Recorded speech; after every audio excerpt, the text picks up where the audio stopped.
Assalamualaikum warahmatullahi wabarakatuh. Saya M. Fauzan dari Prodi D3 Perpajakan Fakultas Ekonomi dan Bisnis. NPM saya adalah 2101051018. Di sini saya akan menjelaskan apa aja sih yang saya dapatkan selama PKKMB 4 hari tersebut.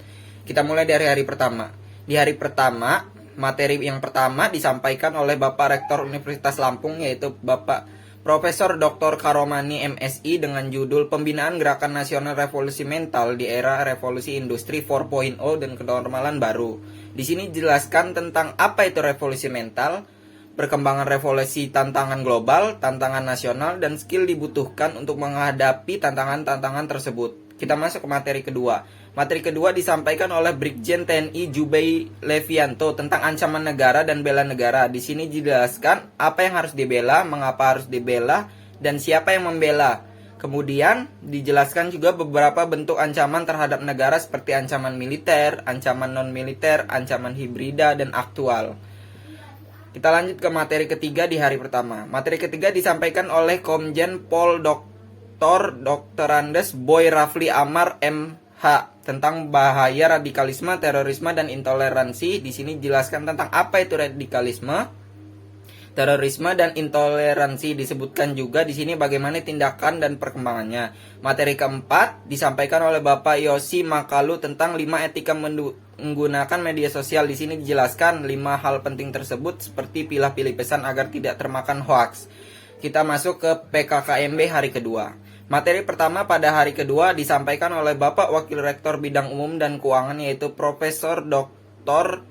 Asep Sukohar, Esket MKes. Di sini disampaikan tentang pengelolaan perguruan tinggi di era kenormalan baru, yaitu menghadapi COVID dengan berbagai tindakan dan cara. Materi kedua disampaikan oleh Bapak Wakil Rektor Bidang Akademik Profesor Dr. Heriandi SHMS tentang sistem pendidikan tinggi dan kebijakan Merdeka Kampus Merdeka. Di sini dijelaskan tentang pengertian pendidikan, tujuan umum dari pendidikan, bentuk pendidikan, dan 7 hal yang penting diketahui mahasiswa, yaitu SKS, semester, beban dan masa studi, kurikulum, hak dan kewajiban mahasiswa, kegiatan mahasiswa, dan organisasi kemahasiswaan. Materi ketiga pada hari kedua adalah disampaikan oleh Bapak Wakil Rektor Bidang Kemahasiswaan dan Alumni Profesor Dr. Yulianto MS tentang etika dan norma kehidupan mahasiswa di kampus. Di sini dijelaskan tentang apa itu etika, apa peranan dari etika, dijelaskan pula perbedaan dari etika dan norma etika yang diperlakukan mahasiswa dan penyimpangan etika yang sering terjadi.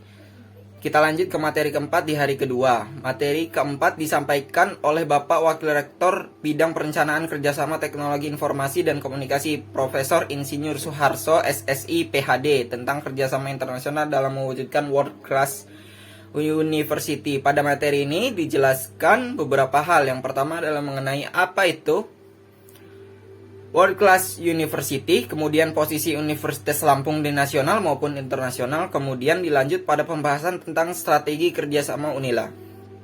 Kita lanjut ke PKKMB hari ketiga.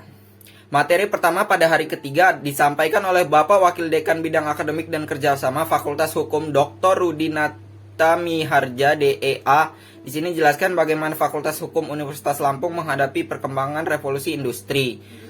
Kemudian dilanjutkan pada materi kedua tentang plagiarisme, dan materi selanjutnya membahas tentang sistem perkuliahan daring dan pembimbing akademik. Kita lanjut ke materi kedua. Materi kedua disampaikan oleh Bapak Wakil Dekan Bidang Kemahasiswaan dan Alumni Fakultas Hukum Universitas Lampung, Depri Liber Sonata SHMH, menjelaskan tentang proses yang akan dihadapi mahasiswa Universitas Lampung. Dilanjutkan dengan membahas tentang hard skill dan soft skill serta cara agar memiliki hard skill dan soft skill tersebut. Kita lanjut ke hari keempat.